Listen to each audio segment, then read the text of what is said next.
Lu Xun's rage spilled out in his writing, but it would take two men of action to turn China's rising anger in a revolutionary direction: Chiang Kai-shek and Mao Zedong.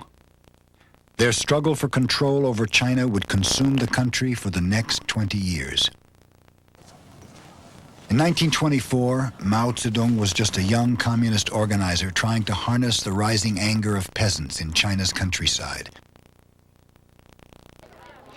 Chiang Kai-shek was the man with the power.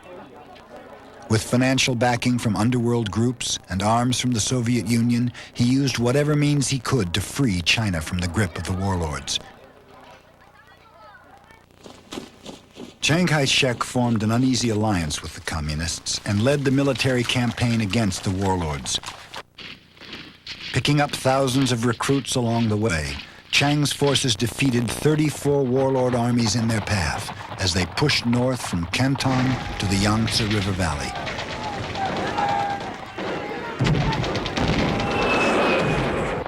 By the spring of 1927, Chiang was ready to take Shanghai.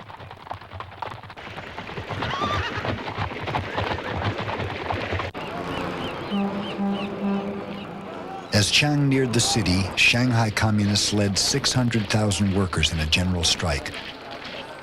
They seized railway depots and police stations. When the Kuomintang troops entered the city, the workers and communists rejoiced, but their jubilation was short-lived.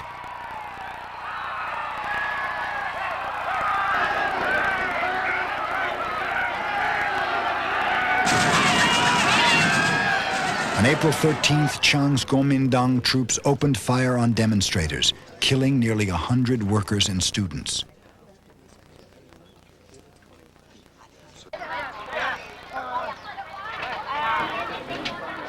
In Shanghai, Beijing, and Canton, Kuomintang armies rounded up suspected communists and executed them.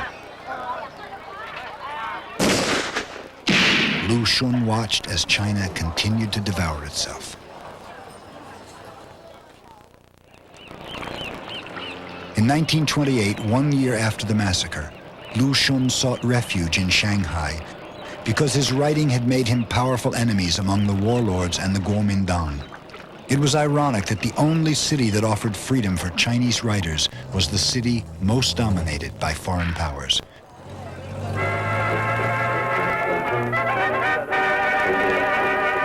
The Kuomintang controlled the Chinese sections of the city, but the foreign powers ruled the concessions, where the sounds of nightclubs drowned out the patter of beggars and gunfire.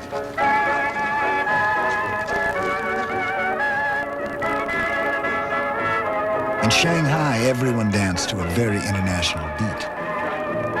It was a city of cross-currents between past and present.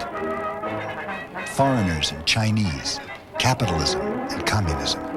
In Tirol, Shanghai, and I'm dancing, sweetheart, with you in my dance halls, jazz, the whole cultural paraphernalia of the Roaring '20s were there. You have a symphony staffed by white Russians with an Italian conductor. You have bookstores, you have coffee houses, Russian soup and American pastry and Japanese sushi and everything. So in a way, that was the only city for somebody like Lu Xun to live in. Lu Xun was a cosmopolitan figure who wanted to ventilate China's prison house with foreign art and ideas.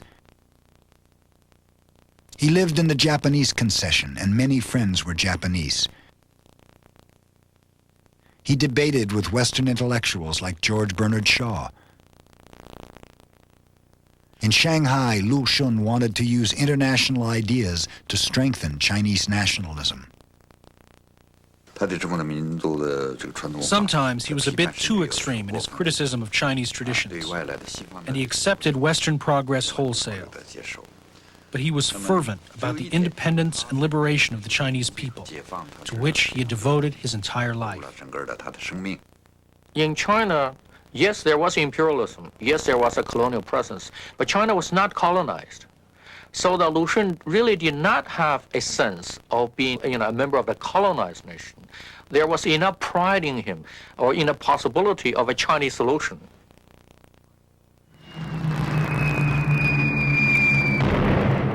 In 1931, Lu Xun's dreams of liberation were shattered when the Japanese bombed the Chinese section of Shanghai.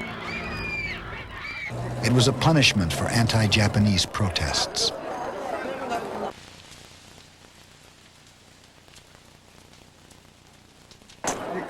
Suddenly, nationalist dreams of China and Japan were at war.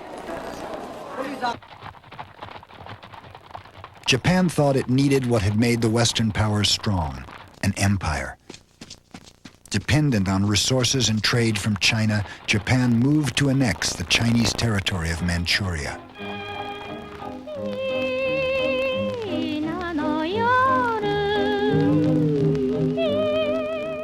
The government gave Japanese farmers fertile Manchurian fields and full military protection.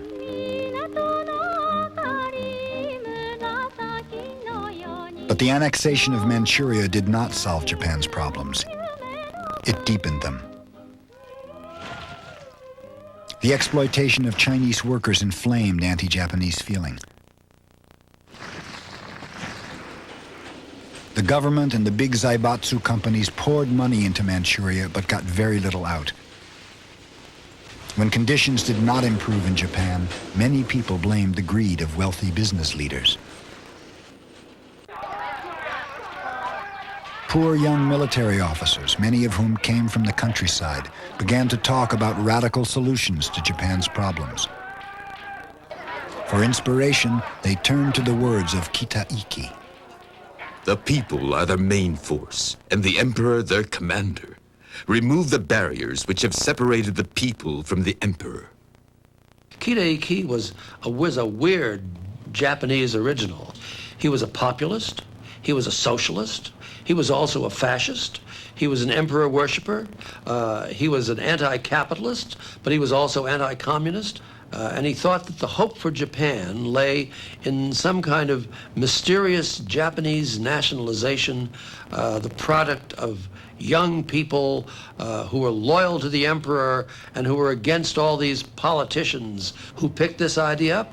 Well, of course, it was the neo-fascist young officers of the 1930s.